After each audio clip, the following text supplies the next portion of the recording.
Nag-prepare sa akong mga anak ko. Nada mga balon-balon. Tapos naman akong Christmas tree.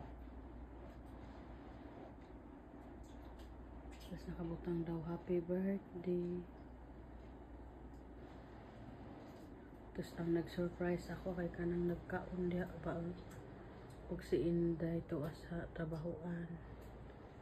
Ang handa kip sila og Domino's gipalit ni Lovejoy. Si Inday nagluto pansit.